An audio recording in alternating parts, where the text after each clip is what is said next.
Welcome to the Bible Quiz and Trivia channel. Today, we're testing your knowledge on the Sermon on the Mount with 30 thought-provoking questions covering one of Jesus' most profound teachings. Don't forget to hit the subscribe button and like this video to support our content. After the quiz, share your score in the comments. We love seeing how well you do.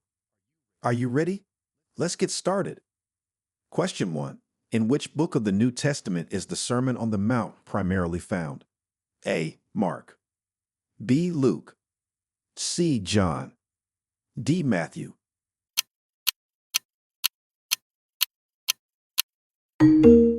Answer: D. Matthew. The Sermon on the Mount is primarily found in the Gospel of Matthew, chapters 5 through 7, where Jesus delivers a comprehensive sermon on a range of moral and spiritual teachings. Question 2. On what geographical feature did Jesus deliver this sermon? A. Valley. B. Mountain. C. Riverbank. D. Desert.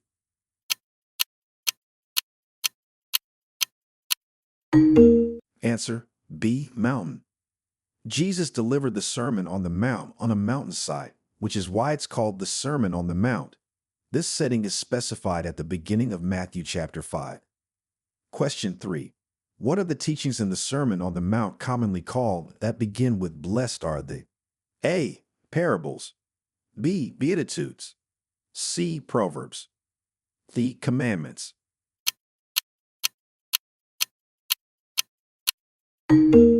Answer: B. Beatitudes. The teachings that begin with "Blessed are they" are commonly known as the Beatitudes. These form the opening statements of the Sermon on the Mount in Matthew 5 to 3:12, outlining the values of the kingdom of heaven. Question 4. What does Jesus say about those who are poor in spirit? A. They will be comforted. B. Theirs is the kingdom of heaven. C. They will inherit the earth. D. They will see God.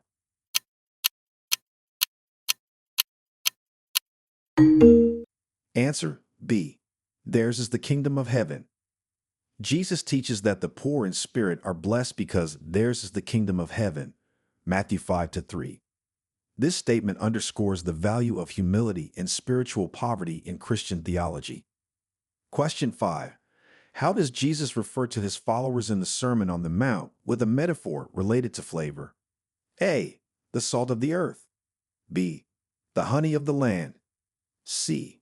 The sugar of the kingdom. D. The spice of life.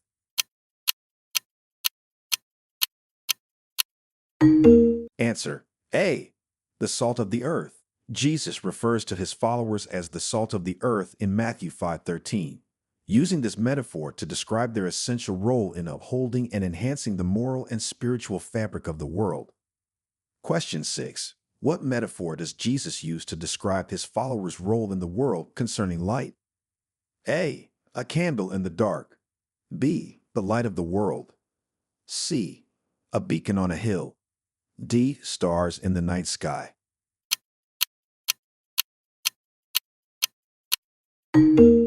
Answer: B. The light of the world.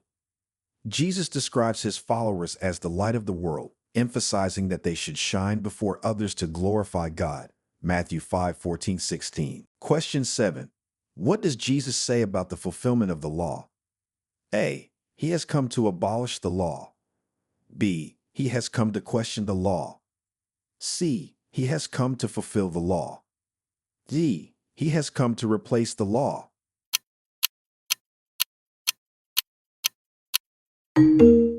Answer: C. He has come to fulfill the law. In Matthew 5:17, Jesus explicitly states, "Do not think that I have come to abolish the law or the prophets. I have not come to abolish them, but to fulfill them." Question 8. How does Jesus modify the old law, an eye for an eye, in his sermon? A. Turn the other cheek. B. Fight back harder. C. Demand double compensation. D. Seek immediate justice.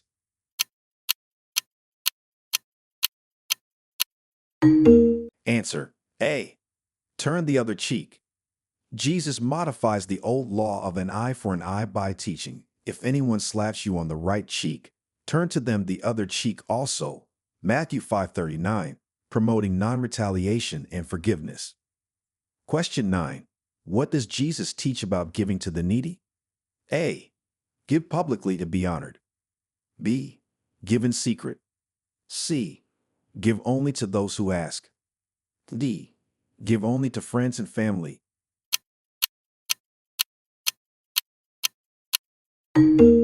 Answer B.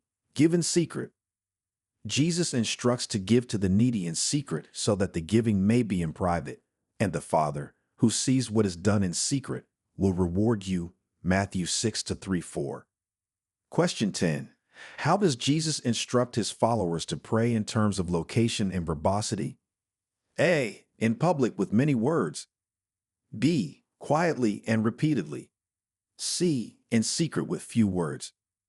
D. Out loud and constantly.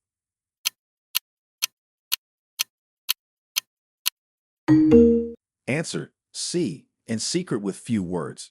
Jesus advises his followers to pray in secret and not to heap up empty phrases as the Gentiles do, emphasizing sincerity and privacy in prayer.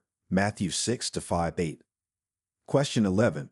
What prayer does Jesus teach his disciples during the Sermon on the Mount? A. The Apostles' Creed. B. The Lord's Prayer. C. The Prayer of Jabez. D. The Psalm of David.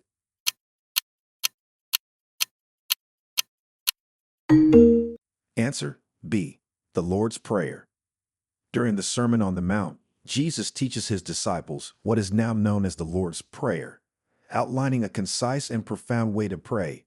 Matthew 6-9-13. Question 12. What does Jesus say about worrying about tomorrow? A. Tomorrow will worry about itself. B. Plan for tomorrow diligently. C. Tomorrow brings prosperity. D. Keep tomorrow in mind always.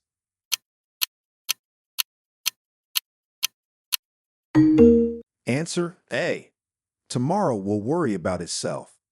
Jesus teaches not to worry about tomorrow, for tomorrow will worry about itself.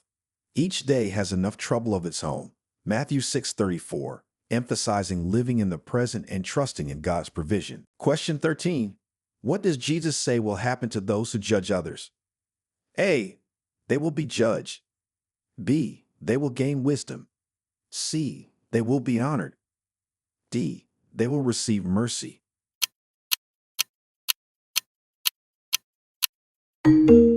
Answer A. They will be judged. Jesus warns that in the same way you judge others, you will be judged, and with the measure you use, it will be measured to you. Matthew 7:2, cautioning against hypocrisy and harsh judgment. Question 14. How does Jesus describe the path that leads to destruction and the path that leads to life? A. Wide and narrow. B. Short and long. C. Easy and difficult. D. Bright and dark.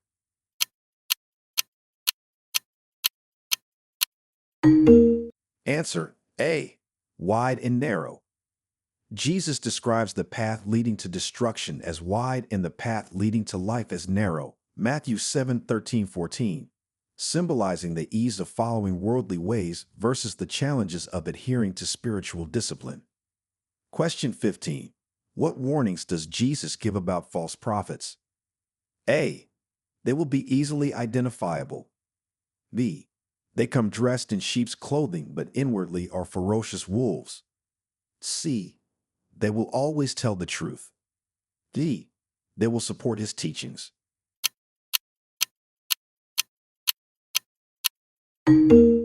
Answer B. They come dressed in sheep's clothing but inwardly are ferocious wolves. Jesus warns that false prophets will come dressed in sheep's clothing but are inwardly ferocious wolves, indicating they will appear harmless but harbor harmful intentions. Matthew 7:15. Question 16. How are wise builders and foolish builders contrasted in the sermon? A. Wise builders use expensive materials. Foolish builders use cheap materials. B. Wise builders build on rock.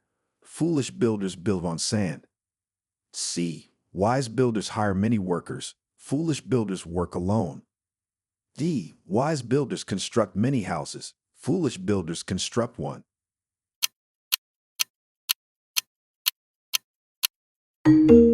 Answer B. Wise builders build on rock. Foolish builders build on sand. Jesus contrasts wise builders who build their houses on rock, undering storms, and foolish builders who build on sand, where their houses fall when storms come. This metaphor illustrates the importance of building one's life on the solid foundation of his teachings. Matthew 7:24-27. Question 17. What does Jesus say about making oaths? A. Encourage them in all situations. B. Make them only before religious leaders. C. Do not swear at all. Let your yes be yes and your no, no. D. Swear only by the name of God.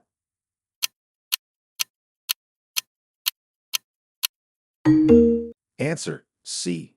Do not swear at all. Let your yes be yes and your no, no.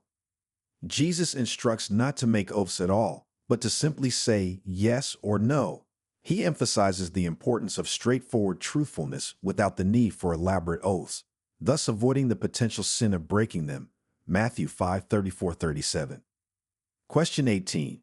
How does Jesus instruct his followers to treat their enemies? A. Avoid them. B. Defeat them.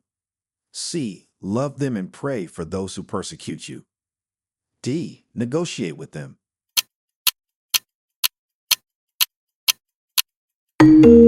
Answer C. Love them and pray for those who persecute you. Jesus teaches to love your enemies and pray for those who persecute you, promoting forgiveness and kindness even to those who do harm, reflecting the benevolence of God. Matthew 5:44. Question 19. What is the golden rule that Jesus states during the sermon? A. Do to others what you would have them do to you. B. He who has the gold makes the rules. C. Give unto others twice as much as you receive. D. Treat the rich and poor equally.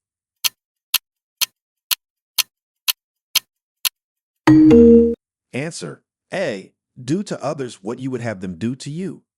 The golden rule Jesus states is, do to others what you would have them do to you, summarizing the law and the prophets in this single principle of empathy and mutual respect. Matthew 7:12. Question 20. What does Jesus say about storing up treasures on earth? A. It is wise to build wealth. B. Store up treasures in heaven, not on earth. C. Earthly treasures are blessings from God. D. Store up as much as possible for security.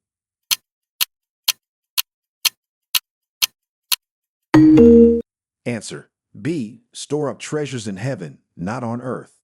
Jesus advises against storing up treasures on earth, where moth and rust destroy, and thieves break in and steal, but to store up treasures in heaven where they are safe from decay and theft, emphasizing the eternal value over the temporal. Matthew 6:19-20.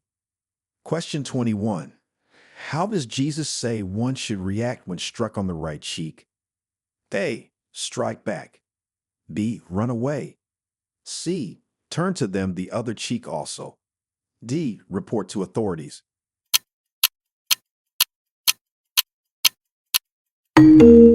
Answer C. Turn to them the other cheek also. Jesus instructs that if someone strikes you on the right cheek, turn to them the other also, advocating non-retaliation and humility in the face of aggression. Matthew 5:39. Question 22. What command does Jesus give regarding looking at a woman with lust? A. It is natural and acceptable. B. It has no consequences. C. It is the same as committing adultery in your heart. D. It is permissible if unnoticeable.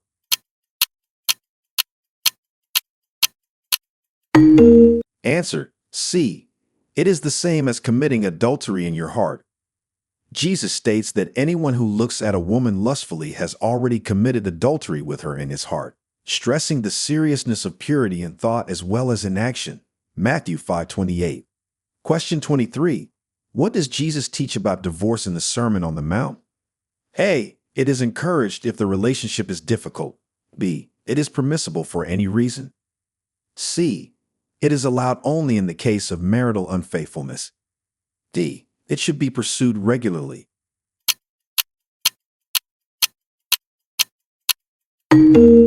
Answer: C. It is allowed only in the case of marital unfaithfulness. Jesus teaches that divorce should only occur in the case of marital unfaithfulness, highlighting the sanctity and commitment of marriage, except in circumstances of infidelity. Matthew 5:31-32. Question 24. How does Jesus address the subject of retaliation? A. Promote an eye for an eye. B. Avoid all conflict. C. Offer no resistance to one who is evil. D. Seek legal recourse immediately.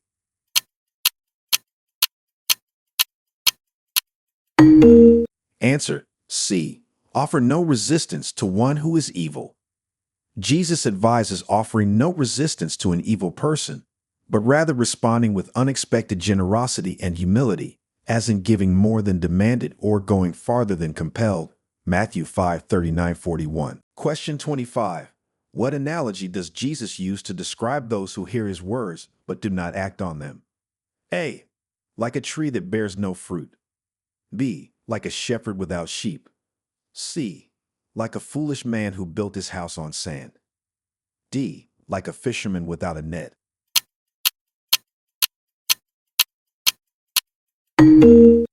Answer: C. Like a foolish man who built his house on sand. Jesus compares those who hear his teachings but do not act on them to a foolish man who built his house on sand, which fell when rains and floods came, illustrating the instability of life without a foundation on his teachings. Matthew 7:26-27. Question 26. How does Jesus describe the difficulty of entering the kingdom of heaven? A. As easy as walking through a wide gate. B. Like finding a hidden treasure. C. As hard as passing through the eye of a needle. D. Like entering through a narrow gate.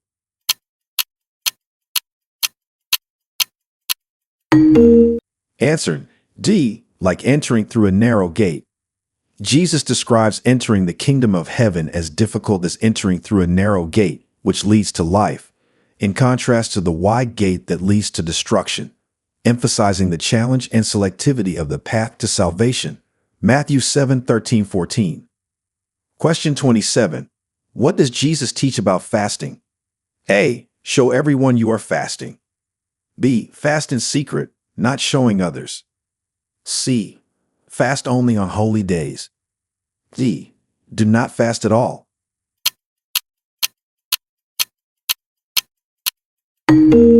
Answer: B. Fast in secret, not showing others. Jesus instructs to fast in secret, without making it obvious to others, so that the fasting is genuine and directed towards God, rather than seeking human approval. Matthew 6:16-18. Question 28. What does Jesus say is the lamp of the body? A. The mind. B. The eye. C. The heart. D. The hand.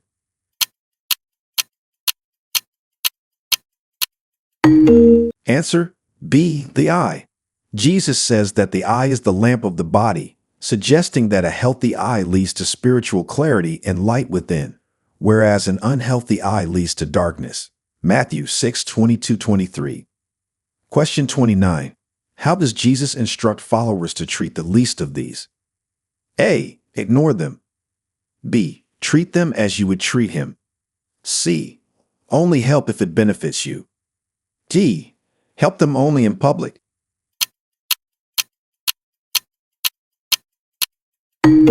Answer: B. Treat them as you would treat him. Jesus instructs that whatever you do for the least of these brothers and sisters, you do for him, highlighting the importance of compassionate and humble service to others, especially those in need. Matthew 25:40. Question 30. What does Jesus say about the effectiveness of prayer? A. It is ineffective. B. It should be constant and persistent. C. It only works for the righteous. D. It should be used sparingly.